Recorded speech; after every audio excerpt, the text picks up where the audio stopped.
राणा ने एक वैद्य से कहा, ऐसा कालकूट विष बनाओ कि जिसको पीते ही प्राण निकल जाएं। और वो विष ले जाकर के जगन्नाथ जी का चरणामृत बता करके मीराबाई को दे दिया। जैसे ही मीराबाई को वो विष दिया, सब लोग इधर देखो, यहां देखो, कथा सुनो।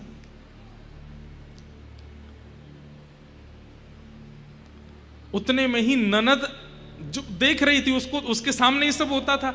आज पता नहीं उसके मन में क्या आया, दौड़ करके गई और बाईसा का हाथ पकड़ लिया, इसको मत पीना, जहर है।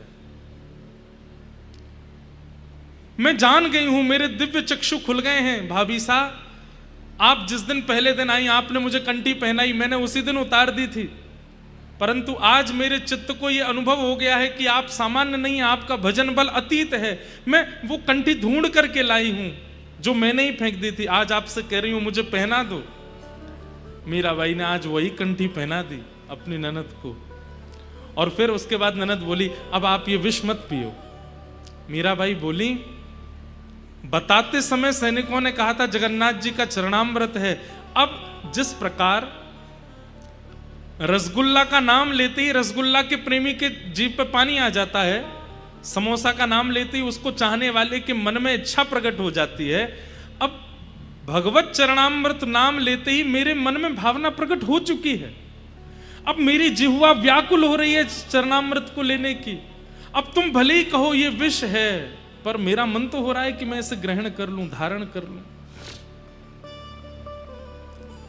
ननद रोने लगी, चरण पकड़ ली, नहीं भाभी साहब मुझे क्षमा कर दो, ये विष है, इसको मत पीना। बोले, अब मैं नहीं पीऊंगी तो जैसे एक व्यसनी तड़पता है व्यसन के लिए, मेरी जिह्वा तड़प रही है इसको पान करने के लिए। जगन्नाथ जी का चरणामृत मैं कैसे छोड़ूं? तुम बैठी रहो, कुछ नहीं होगा। और लेकर के प्याला जैसे मुख से लगाया, पान कर लिया। कहते हैं ज्यों ज्यों घूंट ले रही हैं मीराबाई, त्यों त्यों उनके दिव्य रूप का तेज बढ़ रहा है, घट नहीं रहा है। और जैसे ही विष का पान किया है, रूप देख करके ननद ने तो उनको उसी समय गुरु बना लिया। कंठी तो पहना दी, अभी मेरी गुरु। कुछ नहीं हुआ मीराबाई को। तुरंत अपना मुख प्रक्षालन करके हाथ धो करके बैठ गई सेवा करने के लिए गिरधरलाल जी की। ननद अब दौड़ करके राणा जी के पास गई और जाके बोली, भैया मैं आपके चरण पकड़ती हूं। ये भाभी सामान्य नहीं है हमारी, इतना सब कुछ आपने किया, ये सब जगह से जीवित बच गई हैं। ये कोई तंत्र नहीं है, ये कोई मंत्र नहीं है, मैंने प्रत्यक्ष देखा है, ये उनकी भक्ति। राणा बोले, आज विष गया है, उसको पी के मरेगी वो। बोले, मैं लेकर के आई हूं पात्र साथ में, पी लिया है, कुछ नहीं हुआ उनको। ननद तो सुधर गई, लेकिन राणा अब भी नहीं सुधरा। कई लोग ऐसे होते हैं, वो भक्ति के प्रगाढ़ रूप को देखने के बाद भी उनके चित्त में कुछ नहीं परिवर्तन होता। कितने लोग ऐसे कथा में आते हैं, खूब कथा सुनते हैं, लेकिन फिर भी उनका चित्त परिवर्तित नहीं होता। हमारे पूज्य नाना जी कहते थे, बोले भैया करंट निकला है तो सारे बल्ब जलेंगे, लेकिन जो फ्यूज होगा वो ही नहीं जलेगा। जो अंदर से ही फ्यूज बैठा है वो नहीं चल सकता। मीराबाई की भक्ति के करंट से पूरा मेवाड़ प्रज्वलित होने लगा, लेकिन राणा अभी भी प्रज्वलित नहीं है, फ्यूज है भीतर से। मतलब इतना पाप है उसकी आत्मा और चित्त में कि वो मीराबाई को सन्मुख देखने के बाद भी उस पर कोई असर नहीं हो रहा।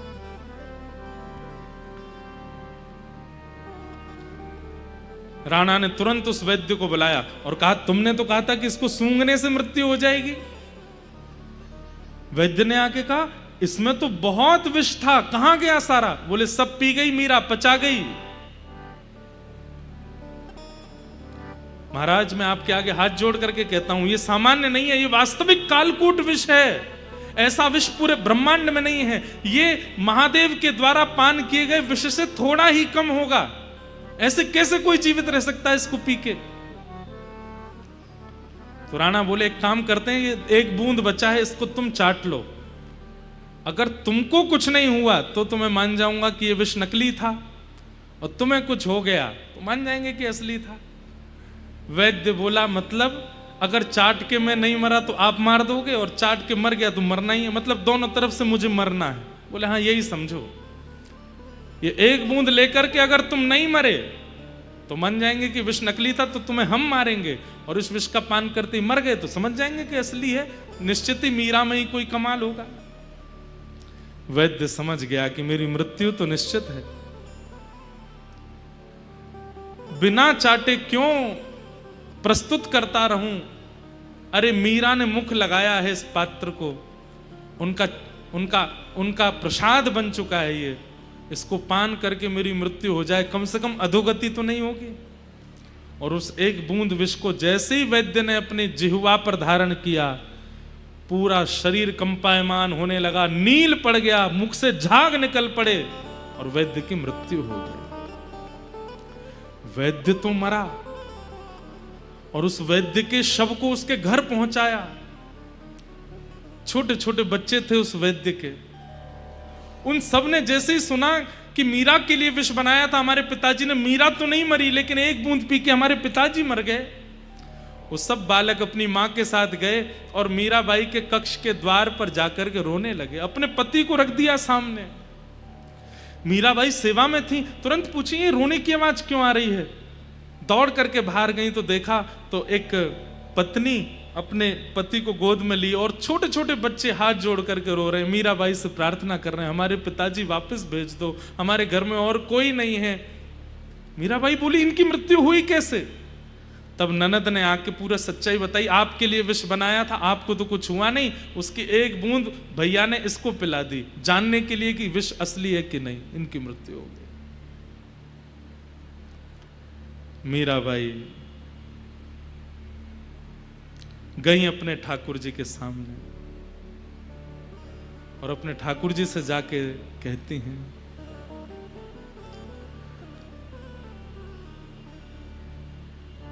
हरि अधम उदाहरण मारो हरि, हरि ही अधम उदाहरण। गज बूढ़त अरज सुन धावा, गज बूढ़त अरज सुन धावा, भगता कष्ट निवारण, भगता कष्ट निवारण। हे गिरधर, आज तक मैंने आपसे कोई याचना नहीं की, मीराबाई ने आज तक प्रार्थना नहीं की है गिरधर लाल जी से, आज पहली बार कर रही हैं। हमेशा केवल रूप के लिए गाया होगा, हमेशा केवल कोई अपने मन का भाव गाया होगा, पर ठाकुर जी से आज पहली बार कुछ मांग रही हैं मीराबाई। एक गज ने आपको पुकारा था, उसकी अर्ज सुनते ही आप अपने गरुड़ पर बैठ करके उसका उद्धार करने के लिए गए थे।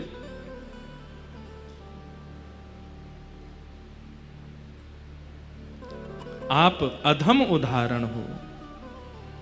द्रुपद सुतानो चीर बढ़ाया, द्रुपद सुतानो चीर बढ़ाया, दुशासन मद मारण, दुशासन मद मारण,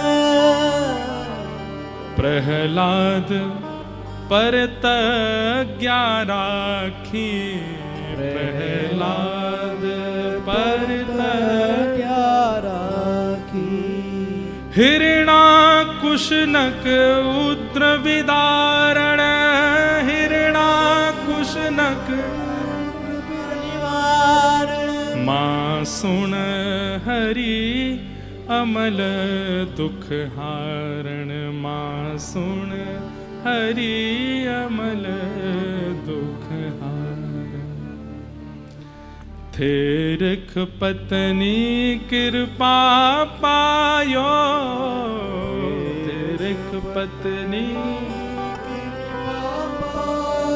विप्र सुदामा विपति विदारण, विप्र सुदामा विपति विदारण।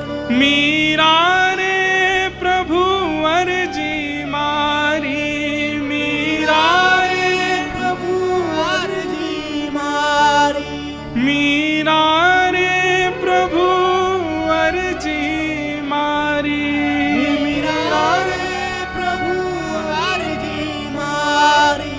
अब अबेर कुण कारण, हाँ अब अबेर गुण कारण, मारा हरि अधम उदाहरण, मारा हरि अधम। हे नाथ, आपको गज ने पुकारा, आप उसकी रक्षा के लिए पहुंच गए।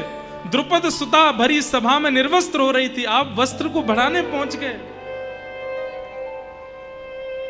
अबला नारियों ने भौमासुर के यहां से आपको पुकारा, तो आपने भौमासुर का वध करके उन अबला नारियों को स्वीकार करके उनसे विवाह किया। आज ये मीरा आपको पुकार रही है, तो फिर इतनी देर क्यों कर रहे हैं? इस वैद्य का क्या दोष है? इन बालकों, ये बालक निर्दोष हैं, ये मां निर्दोष है, अपने पति के लिए रो रही है, ये बच्चे अपने पिता के लिए रो रहे हैं। अब देर मत करो गिरधर, कृपा करो। और तुरंत मीराबाई के मन में पता नहीं क्या स्फूर्ति आई, ठाकुर जी का चरणामृत वहां रखा था, अपने गिरधर लाल जी का चरणामृत लेकर के गई और ले जा करके, नील पड़ा है उस वैद्य का शरीर, मुख से झाग निकले हैं। मीराबाई ने अपने हाथ से उसका मुख खोल करके जैसे ही ठाकुर जी का चरणामृत पधराया है, चरणामृत धारण कराते ही सारा शरीर सामान्य होने लगा, नीलिमा दूर होने लगी और धीरे धीरे श्वास चलने लगी, धीरे धीरे नेत्र खुले और वो वैद्य जीवित हो गया, उठ करके बैठ गया। और उसी समय पूरा मेवाड़ जय जयकार करने लगा, भक्तिमती मीराबाई की जय हो, मीराबाई की जय जयकार होने लगी। पर मीराबाई ने इस घटना के बाद 3-4 दिन के लिए अपने आप को एकांत में बंद कर लिया, किसी से ना मिलती है, ना जुलती है, ना किसी को देखती हैं। एकांत में बैठी बैठी अपने गिरधर से कहती हैं, मुझ तक पीड़ा थी, मैं सह रही थी, पर अब मुझसे पीड़ा दूसरों को तक जा रही है, ये मुझसे सहन नहीं हो रहा। मैं केवल इसलिए निर्वहन कर रही थी इस परिवार का, क्योंकि मैंने वचन दिया था कुंवर भोज को कि आप चले जाएंगे, पर आपके बाद भी मैं रह करके अपने गिरधर लाल जी की सेवा करके यहाँ के लोगों को भक्त बनाऊंगी। केवल अपने वचन का निर्वहन कर रही थी मैं, पर मेरे कारण जब इतने लोगों को पीड़ा हो रही है तो मैं नहीं रह सकती। लेकिन मैं कैसे जाऊं? बंधुओं, भक्ति की स्थिति देखिए, मीराबाई अपनी इच्छा से जा भी नहीं रही हैं, कोई संत आज्ञा करेंगे तो ही मैं जाऊंगी। आज तक मीराबाई ने कभी त्याग करने का, इतनी पीड़ा, इतना कष्ट, इतनी विपत्ति, इतना संकट सब सहती रही मीराबाई, लेकिन आज मन में विचार करने लगी कि अब ये पीड़ा मुझ तक नहीं है, मुझसे औरों तक जा रही है, अब मैं क्या करूं? तब मीराबाई ने गोस्वामी तुलसीदास जी को पत्र लिखा और अपनी सारी स्थिति लिख करके बताई, मुझे क्या करना चाहिए ऐसी परिस्थिति में। राणा दिन प्रतिदिन कुछ ना कुछ करते हैं, मैं क्या करूं?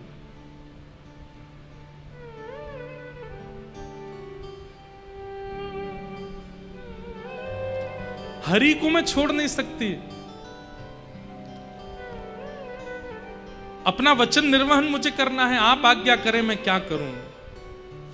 गोस्वामी तुलसीदास जी ने एक चौपाई लिख करके भेजी मीराबाई को और कहा कि जाके ही अनाराम वै देही, तजिए ताहि कोटि वैरि सम, यद्यपि परम सने। गोस्वामी जी ने स्पष्ट लिख दिया, जिसके हृदय में हमारे आराध्य नहीं बैठे हों, ध्यान से सुनिएगा, जिसके हृदय में हमारे आराध्य नहीं बैठे हैं, उसी करोड़ों वैरियों के समान, अपने करोड़ों दुश्मनों के समान उसको जानिए जो आपके समान भक्ति नहीं करता है, जो आपके ठाकुर को नहीं मानता, आपके आराध्य को नहीं मानता, आपकी भक्ति में बाधक बनता है, आपके साथ कभी वृंदावन की स्मृति नहीं करता, वृंदावन का नाम, कथा का नाम, आदि आदियों का नाम सुनकर के चिढ़ जाता है और आपके ऊपर आक्षेप करने लगता है। इस प्रकार के व्यक्तियों को 100 दुश्मन के समान मानिए। जाके ही अन राम वै देही, तजिए ताहि कोटि वैरि सम, करोड़ों वैरियों के समान उसको तुरंत त्याग दो, चाहे वो कितना भी अपना क्यों ना हो, उसको छोड़ दो। प्रयास किए आपने, 2-3-4 बार प्रयास किए, उन प्रयासों से भी उसके हृदय में अगर भक्ति नहीं हो रही है, आपको तुरंत वहां से चले जाना चाहिए। गोस्वामी जी ने पद लिख करके भेज दिया। मीराबाई ने उसके बाद एक क्षण भी विचार नहीं किया, अपने गिरधर लाल जी को गोद में लिया, सब गिरधर लाल जी की सामग्री लेकर के, और मीराबाई ने मेवाड़ का त्याग कर दिया। कहते हैं बंधुओं, मेवाड़ का त्याग करते ही भुखमरी हो गई मेवाड़ में, वर्षा नहीं हुई, अनाज होने बंद हो गए, खेती बाड़ी होनी बंद हो गई, और मीराबाई छोड़ करके चली गई। और पहले तो मीराबाई मेड़ता गई हैं, आज मेड़ता में सब नाच रहे हैं, आज मेड़ता में आनंद हो रहा है, क्योंकि विवाह के बाद पहली बार मीराबाई आज लौट करके वर्षों बाद आ रही है। मेवाड़ में संतों की जमात लगी है, सब नाच रहे हैं, गा रहे हैं, उत्सव मना रहे हैं, मीराबाई आ रही है। मीराबाई आई, कुछ दिन वहां रही, और उसके बाद में अब सोच लिया कि अब मेरी गति ना तो अपने घर है ना परायों के घर है, मेरा स्थान तो केवल वृंदावन है। और भक्तिमती मीराबाई निकल पड़ी वृंदावन की ओर। इतनी आयु हो जाने के बाद मीराबाई पहली बार आज वृंदावन जा रही हैं। कहते हैं मीराबाई 5 कदम चलती हैं और वृंदावन पूछती हैं सखियों से कितना दूर रह गया, कहती हैं अभी तो इतना 100 कोष दूर है वृंदावन। वो सुनते ही बेहोश हो जाती हैं, बोले मुझे विश्वास नहीं हो रहा कि मैं वृंदावन जा रही हूँ, मैं अपनी ससुराल जा रही हूँ, अपने प्रियतम के पास जा रही हूँ। फिर होश में आती हैं, फिर नाचते गाते चलने लगती हैं, फिर पूछती हैं कितनी दूर वृंदावन, बोले बस अब तो इतनी दूर रह गया, फिर मूर्छित होकर गिर पड़ती हैं। ऐसे मीराबाई पहली बार वृंदावन जा रही हैं। लागे वृंदावन नीको आली माने, लागे वृंदावन नीको, लागे वृंदावन नीको आली माने, लागे वृंदावन। गाइए भाव से, लागे वृंदावन नीको आली माने, लागे वृंदावन नीको, लागे वृंदावन नीको आली माने, लागे वृंदावन। आली माने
तो प्रसिद्ध है कि हम कथा में कहते हैं लाइट गई तो समझो ठाकुर जी आ गए। बोल वृंदावन बिहारी लाल की।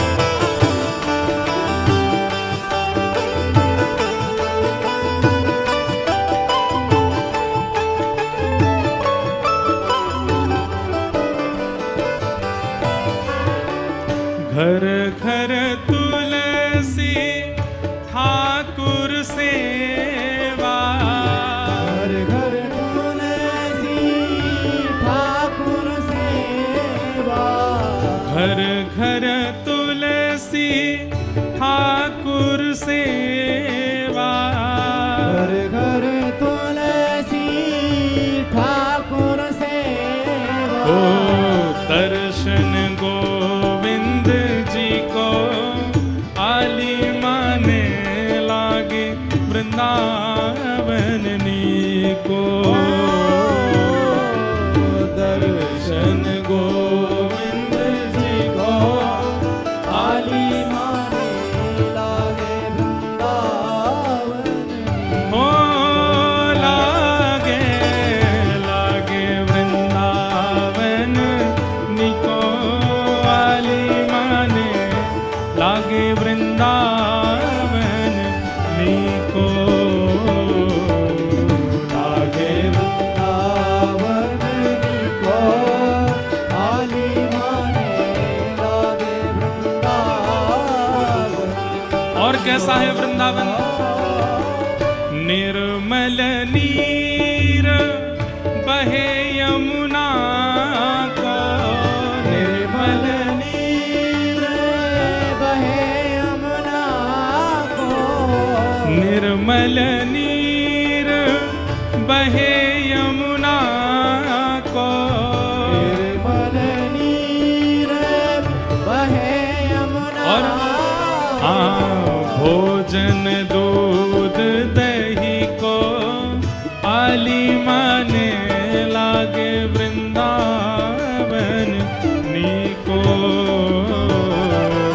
भोजन दूध दही को आली माने लागे वृंदावन।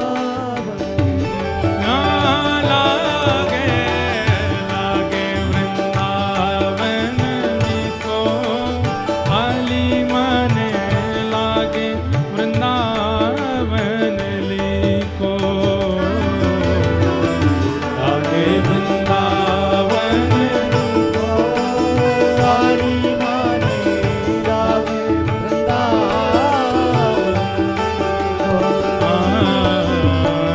लागे वृंदावन निको आली माने लागे वृंदावन निको।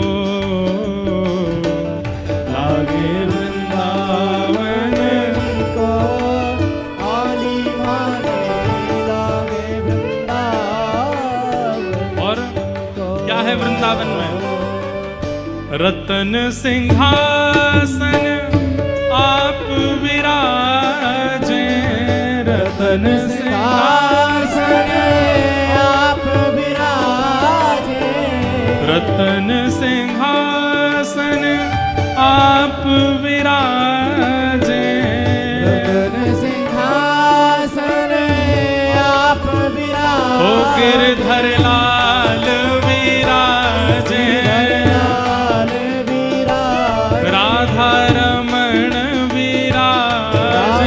रमण विराजे। ओ राधा वल्लभ विराजे, राधा वल्लभ विराजे। राधा गोविंद विराजे। राधा गोविंद विराजे। ओ गोपीनाथ विराजे, गोपीनाथ विराजे। मदन मोहन विराजे।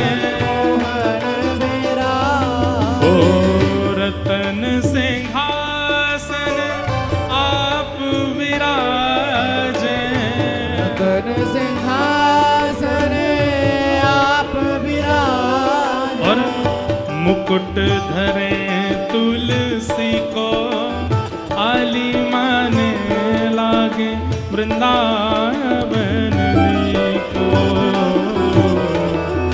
मुकुट धरे तुलसी को आली माने लागे वृंदावन एनी को लागे वृंदावन को आली माने लागे वृंदावन को लागे वृंदावन को आली माने और वृंदावन। जैसे जैसे वृंदावन पास आता है ना तो मीराबाई को चिंता हो रही है। क्यों? अभी वृंदावन इतना दूर रह गया, कहीं मेरे प्राण चले गए तो, कहीं मेरी श्वास रुक गई तो, कहीं मेरी मृत्यु हो गई तो। ठाकुर जी से हाथ जोड़ के प्रार्थना करती हैं, बस इन प्राणों को तब तक बचा लीजिए जब तक वृंदावन आता नहीं है। और मीराबाई गाने लगती हैं, ओ थारी नौकरी में चूक कोनी, राखू मारा सांवरिया, राखू मारा सांवरिया, चाकर राखो जी। ए सांवरिया माने चाकर राखो जी, ए गिरधारी माने चाकर राखो।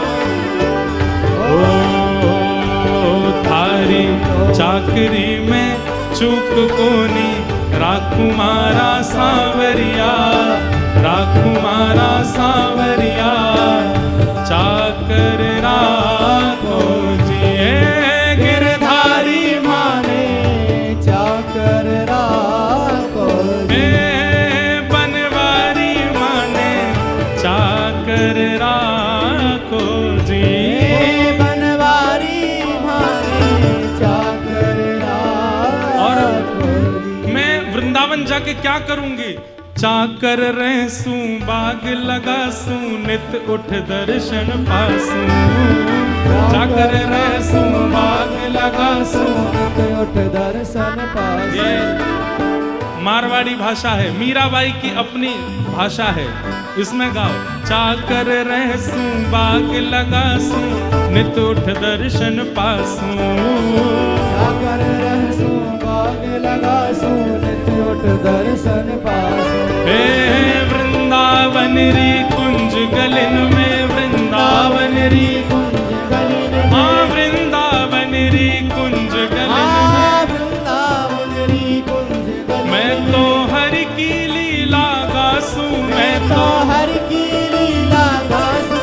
थारी चाकरी में चूक कोनी, राखू मारा सांवरिया, राखू मारा सांवरिया, चाकर राखो जी। हे गिरधारी माने चाकर राखो जी, हे बनवारी माने चाकर राखो जी। ओ बनवारी माने चाकर राखो। श्री राधा रमण लाल की जय हो।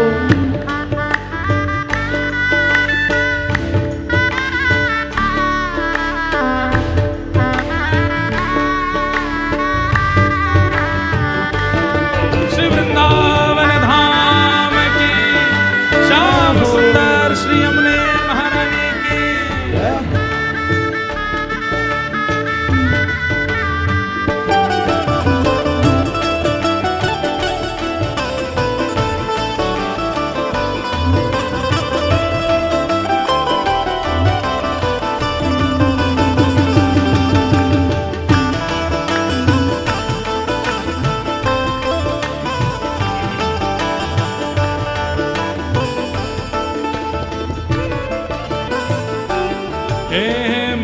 मुकुट गल पीता, हाँ मोर मुकुट पीतांबर सोहे, गल वैजंती माला। मुकुट पीतांबर सोहे, गल वैजंती माला। मोर मुकुट पीतांबर सोहे, गल वैजंती माला। मुकुट पीतांबर सोहे गल वैजंती माला। साथ में जो सखियां चल रही हैं वे कह रही हैं, हे भाई साहब ऐसा क्या है वृंदावन में? तब मीराबाई बीच बीच में बताती हैं, मोर मुकुट पीतांबर सोहे गल वैजंती माला।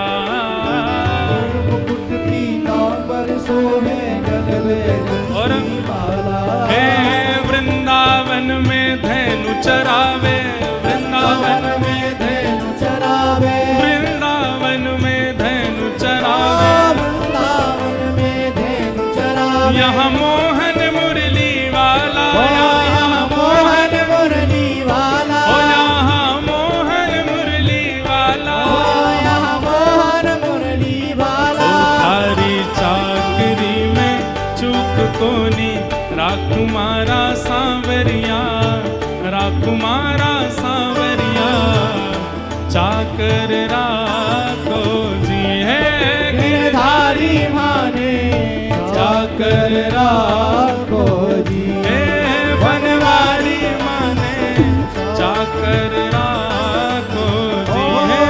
बनवारी माने, चाकर राखो। हे गिरधारी माने, चाकर राखो जी ओ है। गिरधारी माने, चाकर राखो जी। और वृंदावन में क्या करेंगे? और क्या करेंगे वृंदावन जाके? हरे हरे नित बाग लगाऊं, बीच बीच रखूं क्यारी। हरे हरे नित बाग लगाऊं, बीच बीच रखूं क्यारी। हे हरे हरे नित बाग लगाऊं, बीच बीच रखूं क्यारी। हरे हरे नित बाग लगाऊं, बीच बीच रखूं क्यारी। हे सांवरिया के दर्शन पाऊं, सांवरिया के दर्शन पाऊं, गिरधारी जी के दर्शन पाऊं। गिरधारी के दर्शन मैं पाऊं। तो सांवरिया के दर्शन पाऊं, मैं सांवरिया के दर्शन पाऊं। गिरधारी जी के दर्शन पाऊं। गिरधारी जी के दर्शन पाऊं। यहाँ पहर कुसुमल सारी, यहाँ तो पहन कुसुमल साड़ी, ओह पहर कुसुमल सारी, हाँ पहन कुसुमल ओ साड़ी। थारी चाकरी में चूक कोनी, राकुमारा सांवरिया, राकुमारा सांवरिया, चाकर राखो जी हे गिरधारी माने, चाकर राखो जी। हे गिरधारी माने, चाकर राखो जी। गिरधारी माने, चाकर राखो जी। हे बनवारी माने, चाकर राखो जी। बनवारी माने, चाकर राखो। और अंत में कहती है, हे मीरा के प्रभु गहर गंभीरा, सदा रहो जी धीरा।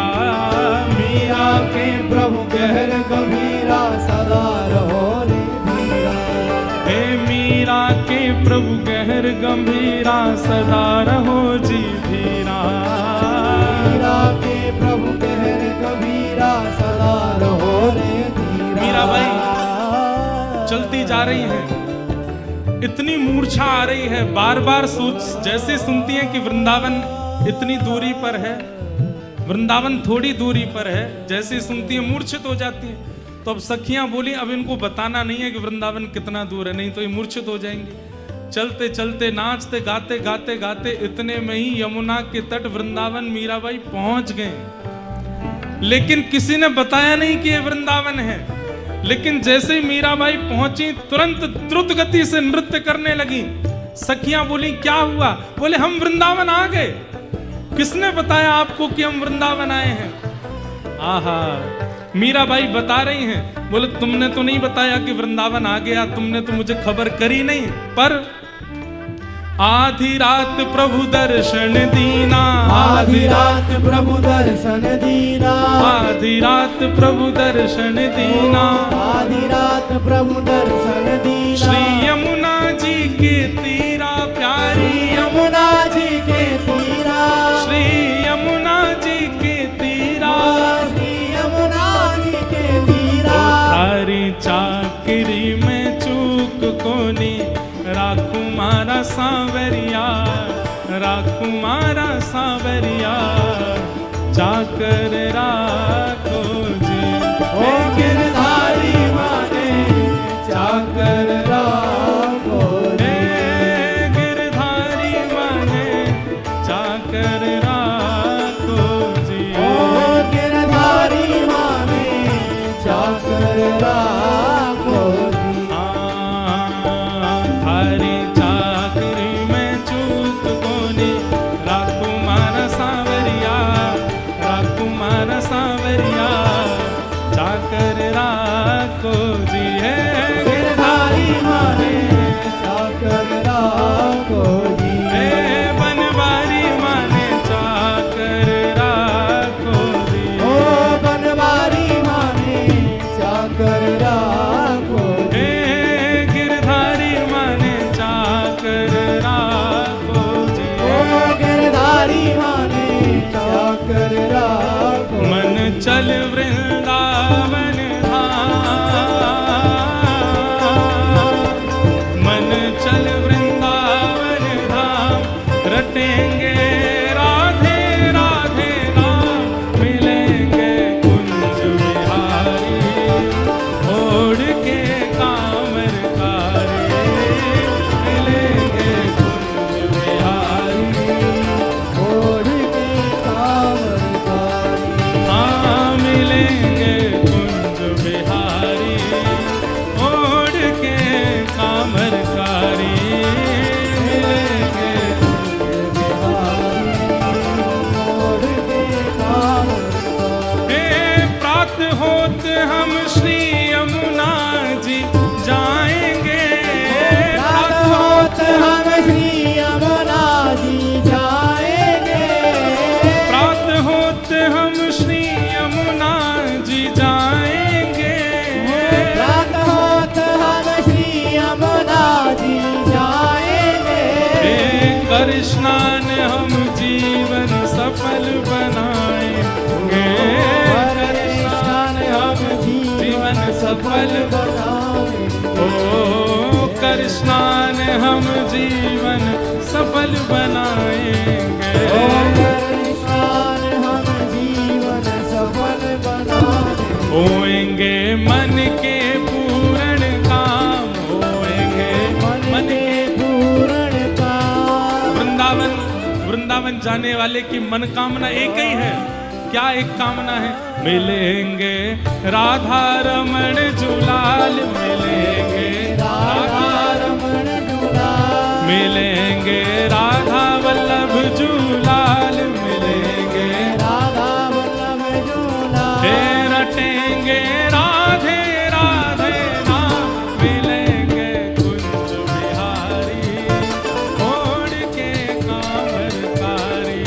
ओ मिलेंगे कुंज बिहारी, ओढ़ के कांवर कारी। ओ मिलेंगे बांके बिहारी, ओढ़ के कांवर कारी। ओ मिलेंगे कुंज बिहारी, ओढ़ के कांवर। ओ चल मन श्री वृंदावन धाम,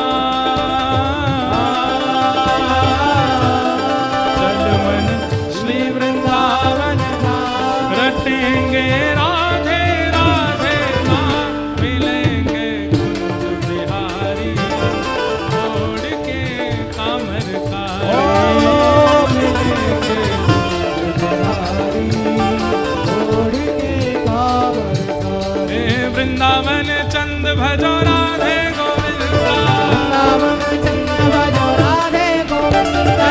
वृंदावन नाथ भजो राधे गोविंदा, वृंदावन नाथ भजो राधे गोविंदा। हे भजो राधे राधे राधे राधे राधे गोविंदा, राधे राधे राधे राधे राधे गोविंदा। भजो राधे राधे राधे राधे राधे गोविंदा, राधे राधे राधे राधे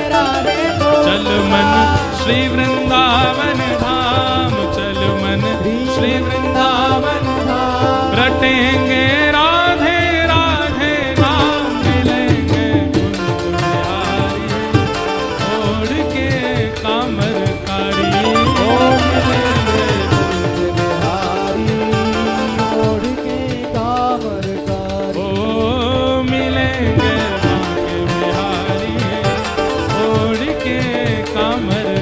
ओ मिलेंगे भाग्य बिहारी ओढ़ के कामरकारी। मिलेंगे कुंज बिहारी ओढ़ के कामरकारी। बिहारी ओढ़ के कामरकारी। ओ जय राधे राधे राधे राधे श्री राधे राधे राधे राधे जय राधे राधे जय राधे राधे श्री राधे राधे राधे राधे जय राधे राधे राधे राधे श्री राधे राधे राधे राधे जय राधे राधे राधे श्री राधे राधे राधे राधे वृषभानु दुलारी राधे राधे बरसाने वारी राधे राधे श्री कृष्ण प्यारी राधे राधे कीरत सुत प्यारी। राधे ओ जय राधे राधे जय राधे राधे जय राधे राधे जय राधे राधे हे हरिदास दुलारी हरिवंश प्यारी हरिदास दुलारी हरिवंश प्यारी गिरधर की प्यारी। जय राधे राधे जय राधे राधे श्री राधे राधे जय जय राधे राधे राधे श्री राधे राधे जय राधे राधे श्री राधे राधे जय जय श्री राम जय जय श्री राम जय जय श्री राम।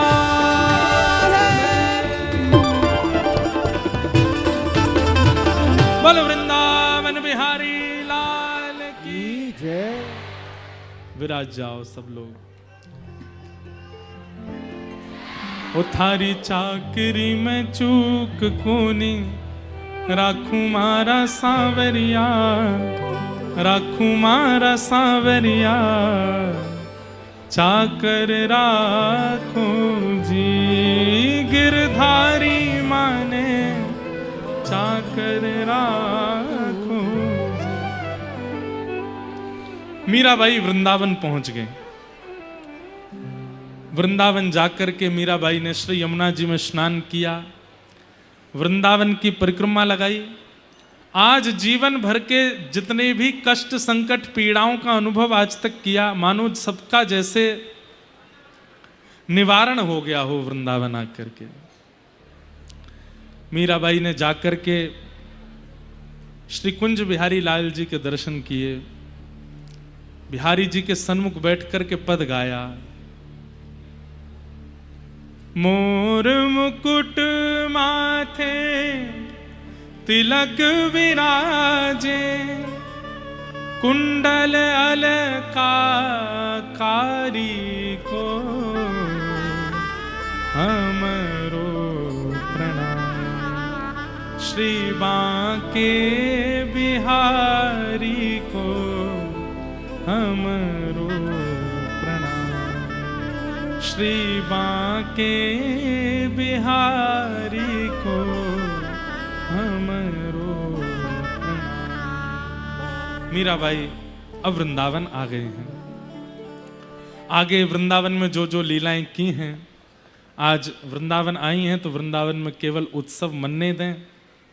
अब वृंदावन की लीला क्या क्या वृंदावन में मीराबाई ने अनुभव किए, वो सब हम कल के भाव में सुनेंगे। अब हम श्रीमद् भागवत जी में नंदोत्सव की ओर आगे बढ़ेंगे। यहाँ श्री परीक्षित जी महाराज सुखदेव जी को कृष्ण लीला श्रवण करा रहे हैं, पर कृष्ण लीला श्रवण कराने से पूर्व श्री सुखदेव जी महाराज परीक्षित जी के सामने मौन हो गए। परीक्षित जी ने चरणों में प्रणाम करते हुए कहा कि कथितो वंश विस्तारो भवता सौम्य सूर्ययो राज्ञां चोभय वंशानां चरितं परमाद्भुतम्।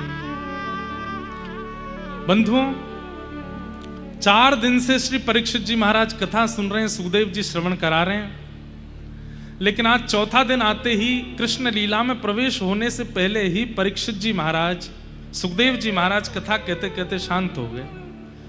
परीक्षित जी ने चरणों में प्रणाम करते हुए कहा, भगवान आपने इतनी लीलाएं मुझे विस्तार से सुनाई, मैंने सब सुनी, पर जिस लीला को सुनने के लिए मैं 4 दिन से भूख प्यास का त्याग करके बैठा हूं, कृपा करके वो मुझे आप संक्षिप्त मत सुनाओ। मुझे कृष्ण लीला थोड़ी सी नहीं सुननी, संक्षिप्त नहीं सुननी, कृपा करके मुझे पूरी लीला श्रवण कराइए। शुकाचार्य जी इस भाव को सुनकर के प्रसन्न हो गए। बंधुओं, भगवत प्राप्ति कौन कराता है? भगवत मिलन की उत्कंठा। यदि उत्कंठा चित्त में नहीं है, कोई कितने भी साधन आपसे करा ले, आपको भगवत दर्शन नहीं हो सकता। उत्कंठा मतलब आज की भाषा में कह दें तो तड़प। उत्कंठा से भगवत प्राप्ति होती है। सब लोग इधर देखिए, सावधानी से सुनिए।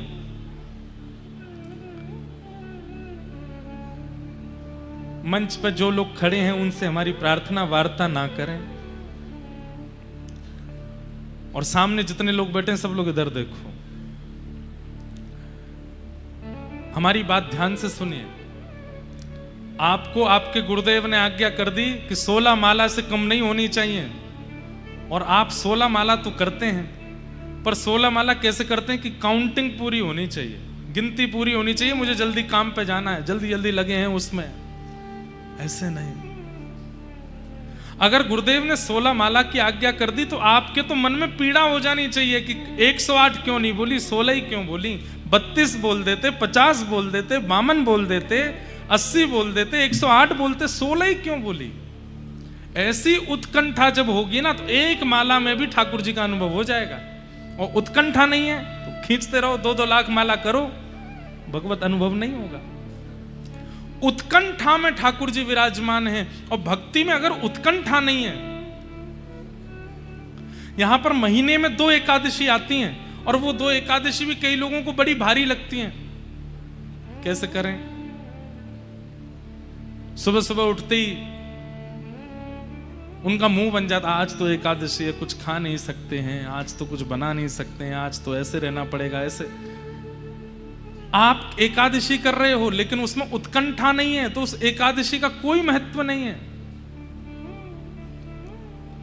उत्कंठा होनी आवश्यक है। आज एक बात हम कह दें, आप कहोगे महाराज जी डांटते रहते हो, हम डांट नहीं रहे हैं, एक और बात कह दें तो वो उसमें आप थोड़े खुश हो जाना। आप लोग कथा में आते हैं, कई लोग उचित स्थान पर बैठने के लिए सुबह 11-12 बजे से ही आ जाते हैं, आकर के अपना स्थान ग्रहण कर लेते हैं। सोच रहे हैं आप, ये जितनों की ताली बजी है 12 बजे से बैठ जाते हैं आके। जो 3 बजे आकर के बैठते हैं, जो 3 बजे आते हैं, 3:30 बजे आते, कई तो हमारे बाद आते हैं, कथा शुरू हो गई फिर आते हैं। क्या फायदा? उन लोगों की उत्कंठा देखिए, 12 बजे कितना दोपहर का समय होता है। यहां पर हो सकता है कई बार पंखे भी नहीं चल रहे होंगे, दोपहर में लाइट नहीं होगी, बैठ जाते हैं आके कथा सुनने की। ये उत्कंठा। जो लोग 12 बजे से आकर के बैठ जाते हैं, हम व्यास मंच पर बैठ के ब्रजवासी होने के नाते वचन दे के कह रहे हैं आपको ठाकुर जी जल्दी मिलेंगे। क्यों? ये जबरदस्ती उन्होंने भी हाथ उठाए थे जो नहीं आते 12 बजे। क्यों मिलेंगे? क्योंकि आपकी उत्कंठा कथा सुनने की। एक का मुझे पत्र आया, और पत्र में पता क्या लिखा? महाराज जी आपसे मिलने की चाव था, आपसे मिलने का चाव था, और आपने आज के लिए कहा था कि आप आज ही मिलोगे, लेकिन आपने समय दिया 11 बजे का। मैं आपसे मिलने नहीं आ पाया, क्योंकि अगर मैं 12 बजे स्थान आकर के नहीं पकड़ता तो मुझे पीछे बैठना पड़ता, इसलिए मैंने आपसे मिलना छोड़ा है कथा के लिए, कृपा कर देना। अरे भैया, हमसे मिलके कछु नहीं मिलेगो, लेकिन कथा के प्रति जो ये आपकी उत्कंठा है ना, ये जो उत्सुकता है, जो ये ऐसे एक्साइटमेंट है आपके अंदर, यही ठाकुर जी से मिलाएगा। भाई, प्रेम में एक्साइटमेंट ही तो चाहिए, उत्सुकता ही तो चाहिए। कोई व्यक्ति आपसे कहता है कि वो आपसे प्रेम करता है, आपके लिए गुलदस्ता भेज देता है, आपके लिए सुंदर सुंदर आभूषण भेज देता है, कपड़े भेज देता है, लेकिन स्वयं मिलने नहीं आता। ऐसा प्रेम किस काम का? भाई, सामग्री तो आजकल तो ऑनलाइन हो गया है, ये कर दो, एक क्या बोलते हैं उसको, ब्लिंकिट।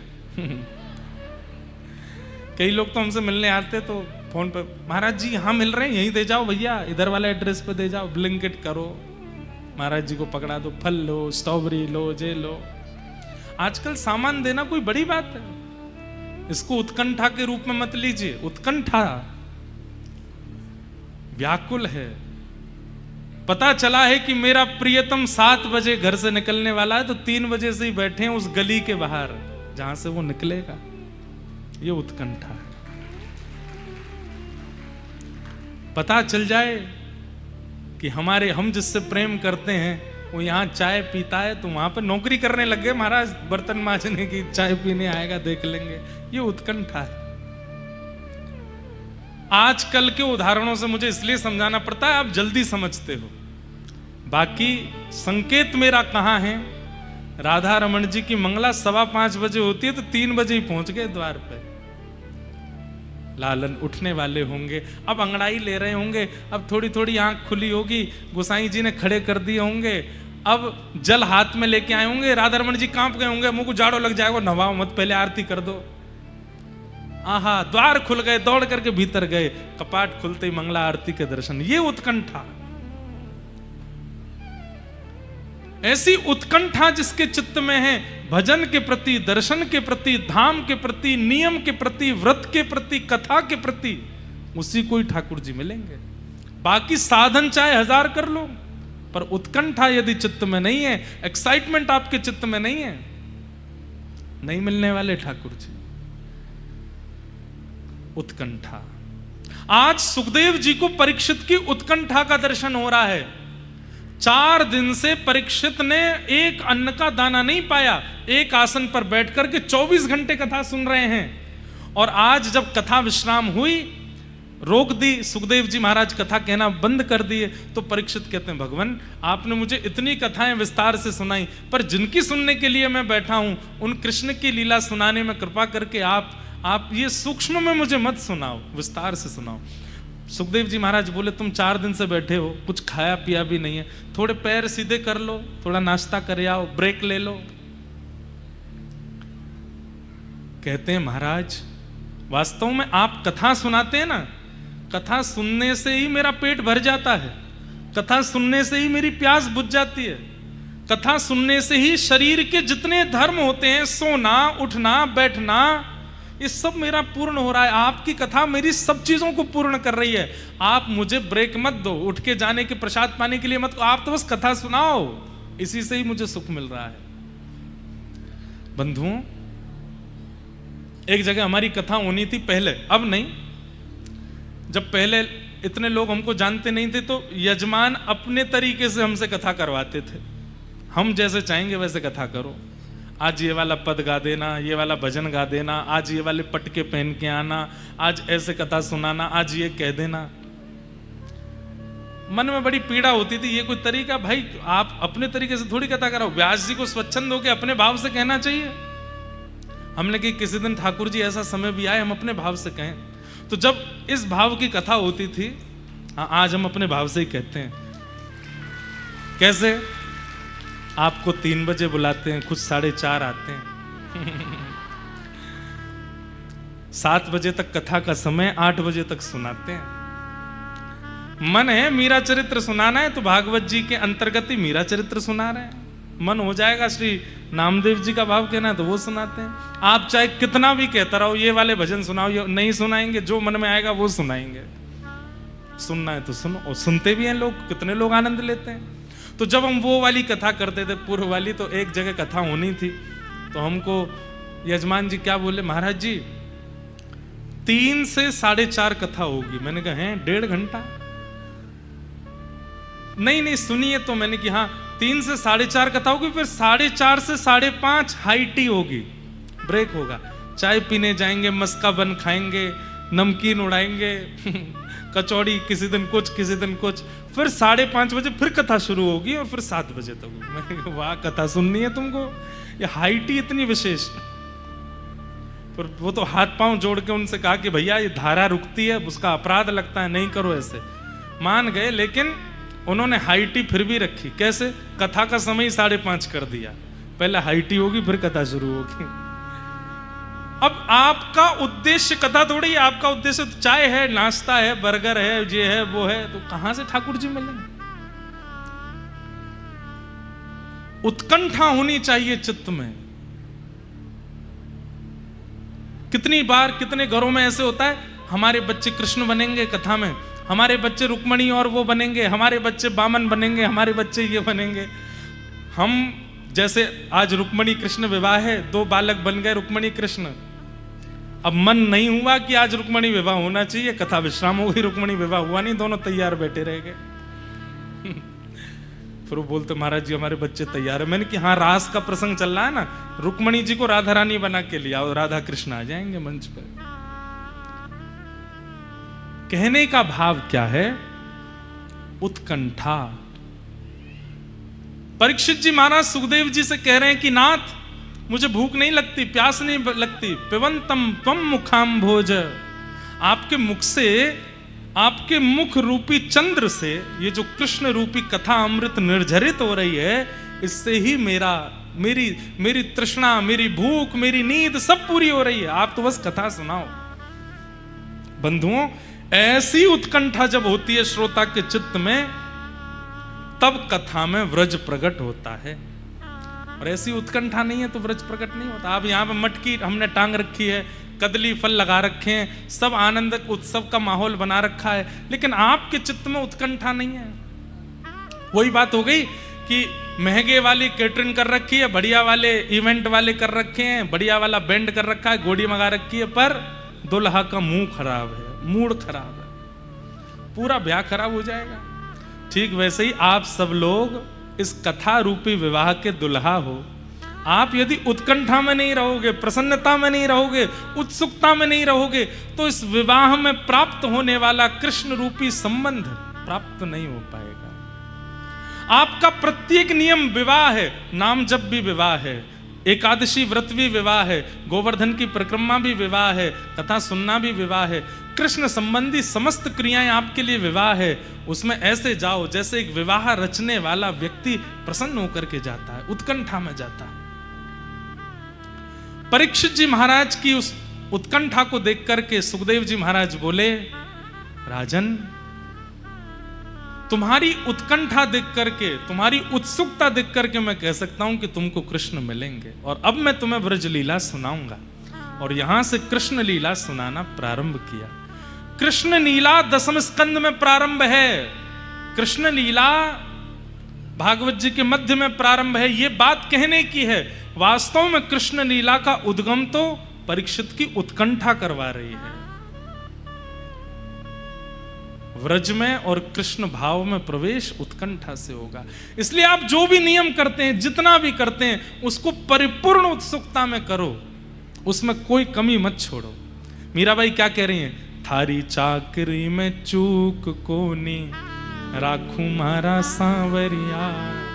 मैं कोई चूक नहीं करूंगा, मैं कोई चूक नहीं करूंगी, हे लालन चाकर राखो जी, हे गिरधारी माने चाकर राखो। मानो ठाकुर जी ने पूछा हो क्या करोगी चाकरी में? चाकर रहसूं बाग लगासूं, नित उठ दर्शन पासूं, वृंदावन री कुंज गलिन में हरि की लीला गासूं। ओ थारी चाकरी में चूक कोनी, राखू मारा सावरिया, राखू मारा सावरिया, चाकर राखो जी, गिरधारी माने चाकर राखो। ठाकुर जी भी प्रतीक्षा कर रहे हैं, तुम कैसी चाकरी करते हो। महाराज जी, हम 2 दिन के लिए बाहर जाते हैं तो ठाकुर जी के सामने चना चनौरी रख के जा सकते हैं? घर के ठाकुर जी के आगे चना बादाम रख देते हैं। चले गए दोनों पति पत्नी विवाह में गोवा। खुद तो माल खा रहे, ठाकुर जी को चना पे। ठाकुर जी कहते काउ देना बेटा, मैं वो चना पे रखूंगा तो है, तो भी तो पता चले चना पे कैसो लगे रहनो। हम चाकरी में कितनी चूक कर रहे हैं और फिर अभिलाषा करते हैं कि हमको मीरा की तरह दर्शन हो जाए, हमको वृंदावन प्राप्त हो जाए। ऐसे नहीं होता। उत्कंठा रखिए चित्त में। वसुदेव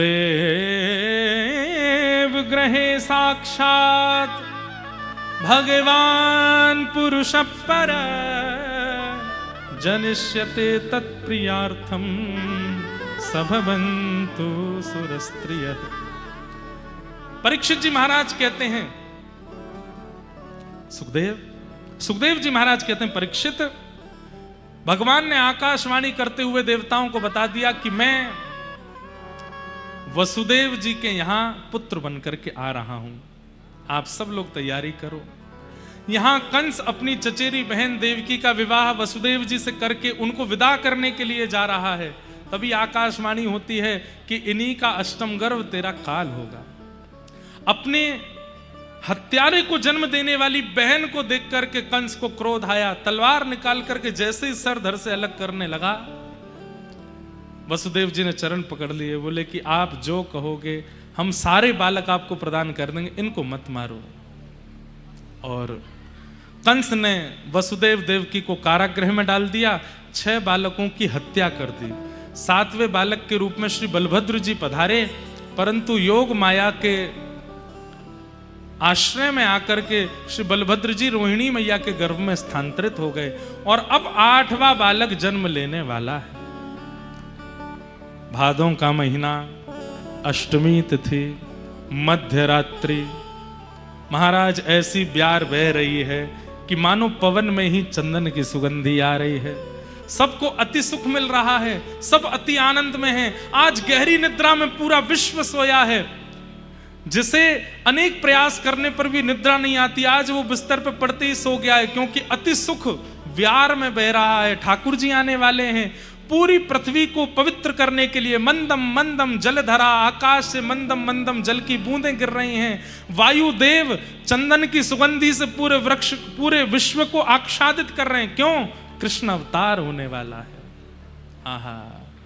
और मध्य रात्रि होते ही सैनिक सो गए और कंस के कारागृह में देवकी मैया के कोख से साक्षात एक दिव्य तेज प्रकट हुआ और शंख चक्र गदा पद्म धारण करके श्री बाल कृष्ण प्रभु प्रकट हो गए। बोलो बाल कृष्ण लाल की। हाँ, धीरे ही जय बोलना, कंस उठ जाएगा नहीं तो।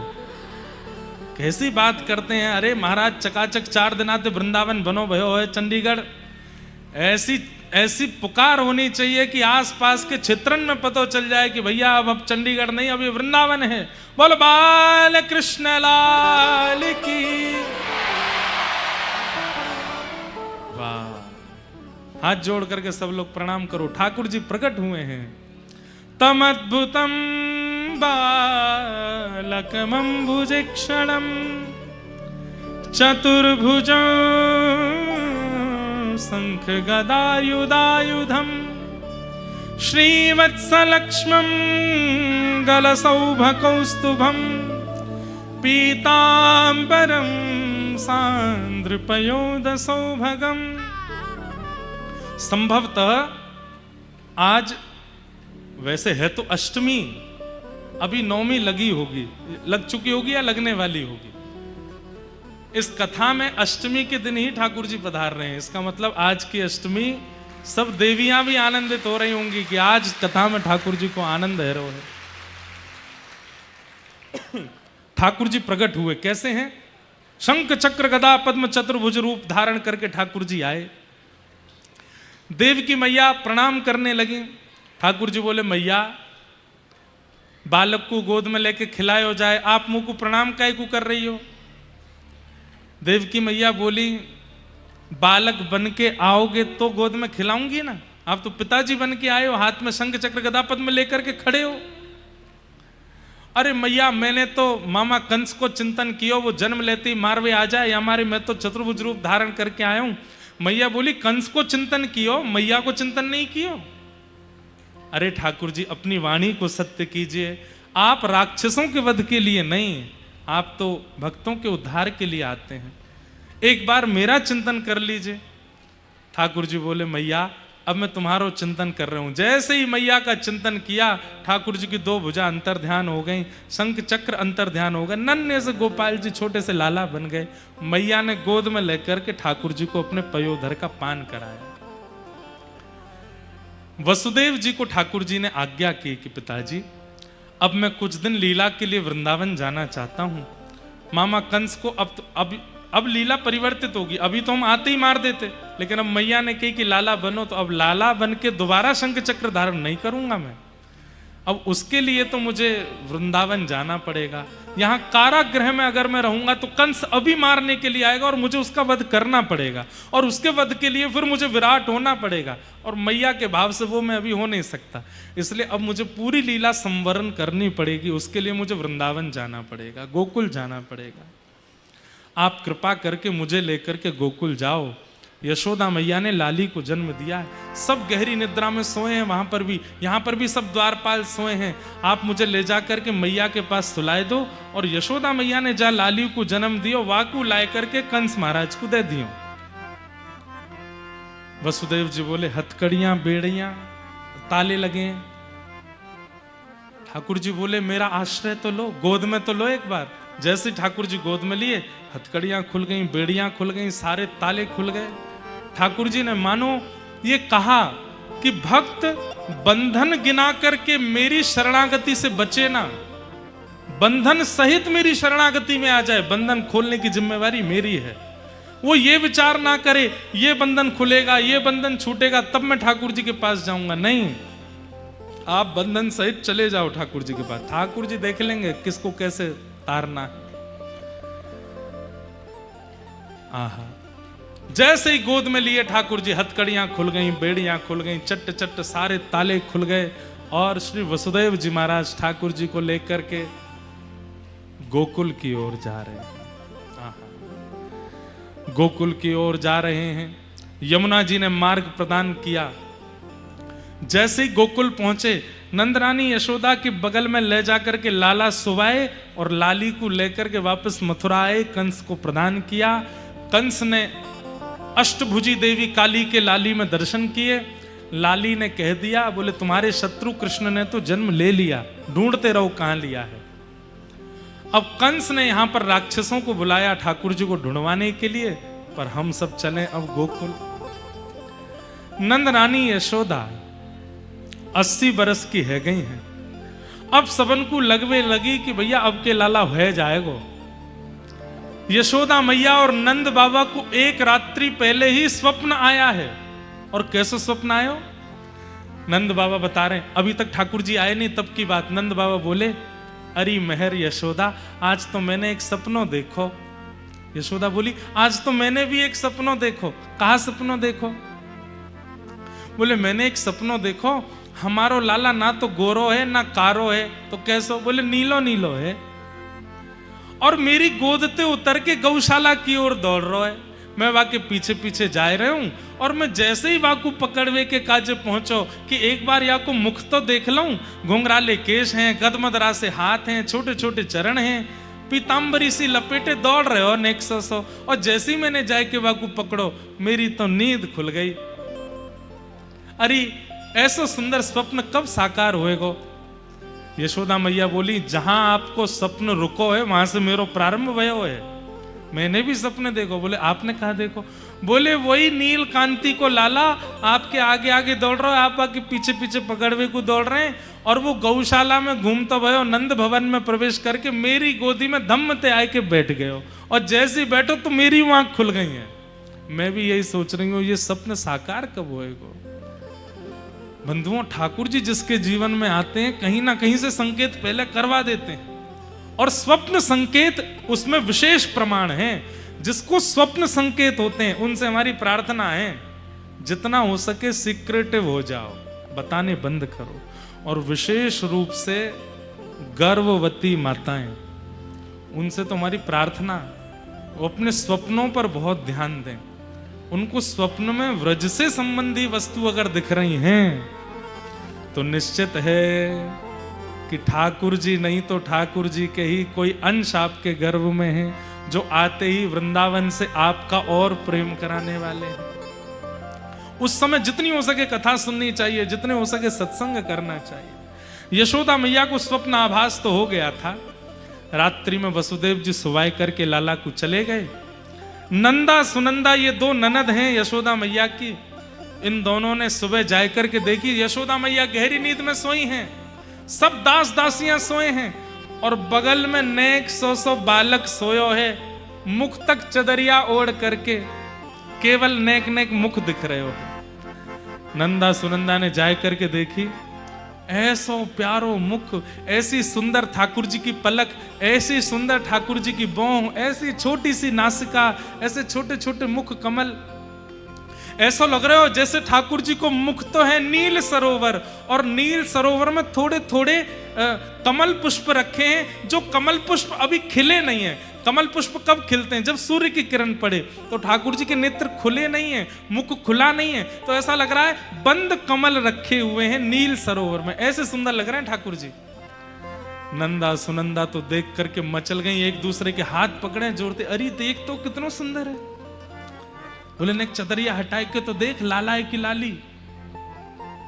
नंदा बोली अब जो भी हो कहा करना है, हमारे भैया के एक संतान। बोले नाना है, एक लाला तो होना चाहिए। क्यों? लाला है तो का होएगा? अरे हम बुआ हैं, और बुआ को जोर लाली बनाए चले, लाला पे खूब चले। लाला है तो मारू सके, लाला है तो कानू पकड़ सके, लाला के तो अपने पामू छुपामेंगी, अपना पूरा जोर चलामेंगी। भाई और भतीजे ये इसीलिए होते हैं, बहनों की सुनने के लिए, बुआओं की सुनने के लिए, उनकी मार सुनने के लिए, उनकी आज्ञा पालन करने के लिए। 21 बार हरिशरणम को जाप कियो, हरिशरणम हरिशरणम हरिशरणम हरिशरणम हरिशरणम।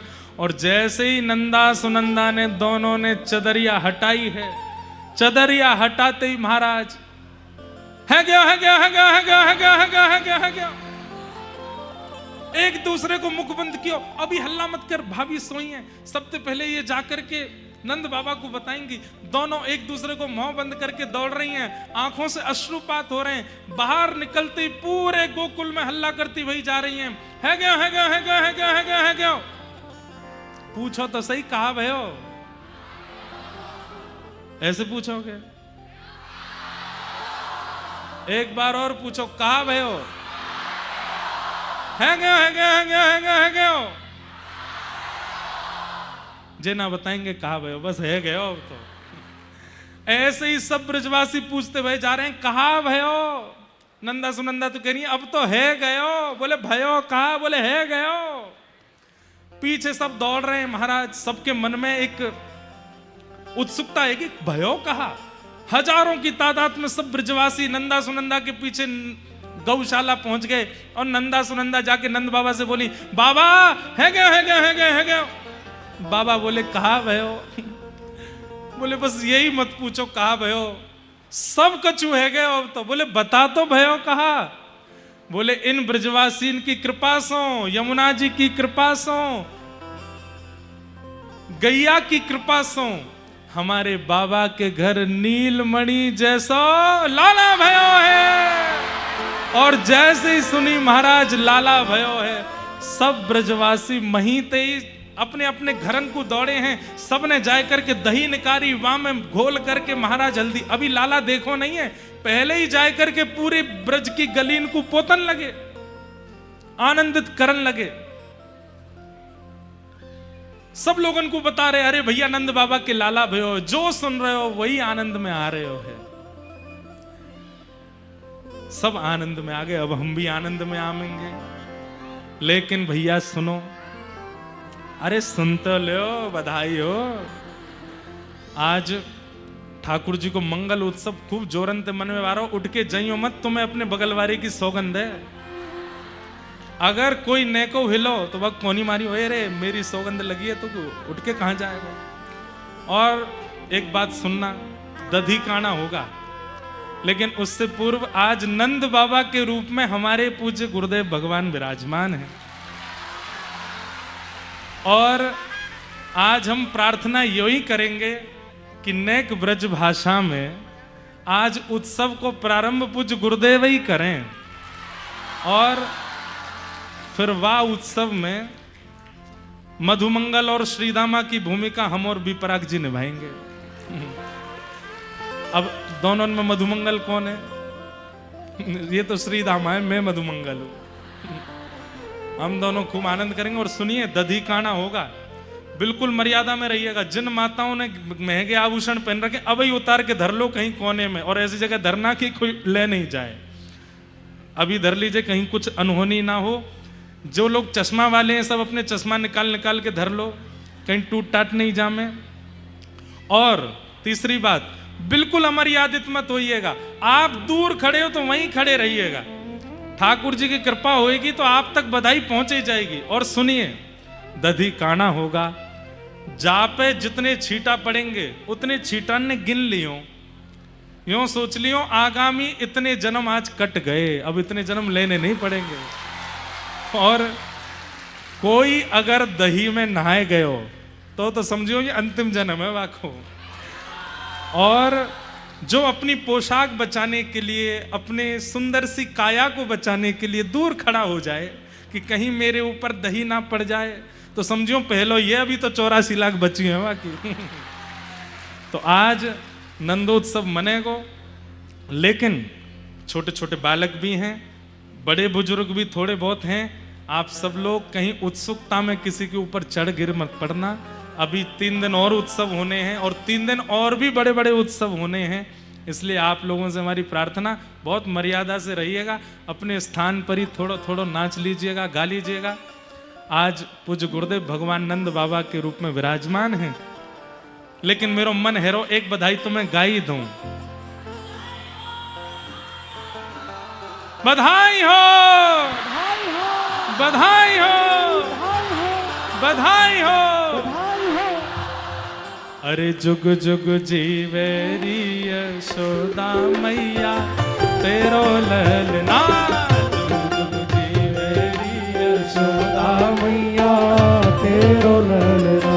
अरे जुग जुग जीवेरी यशोदा मैया तेरो ललना, जुग जुग जीवेरी यशोदा मैया तेरो ललना।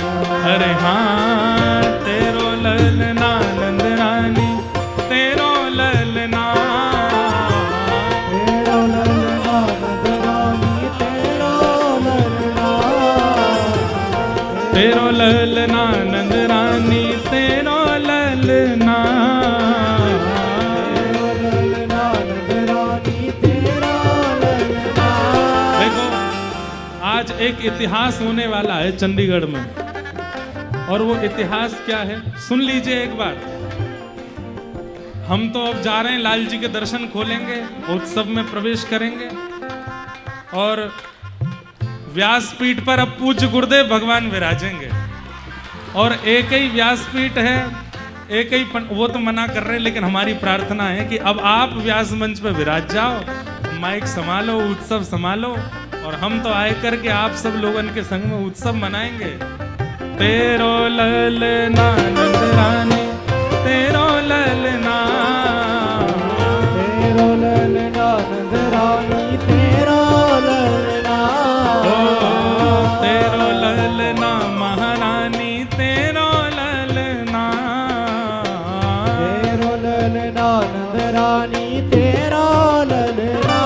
जुग जुग जीवेरी यशोदा मैया तेरो ललना, जुग जीवेरी यशोदा मैया तेरो ललना। भैया पूज्य पिताजी महाराज को 50 वर्ष से ऊपर कथा करते हुए हो गए, हमको 10 वर्ष हुए, लेकिन पहली बार ऐसा हो रहा है कि एक ही व्यास मंच पर पिता पुत्र दोनों विराजमान हो रहे हैं।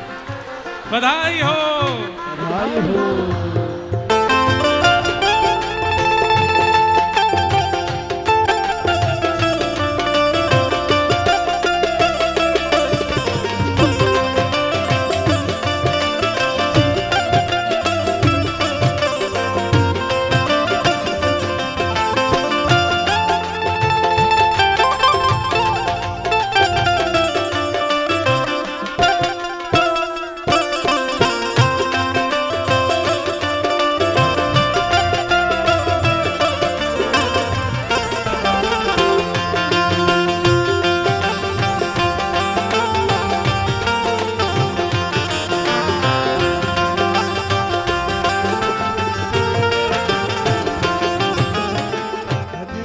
जब होए यशोदा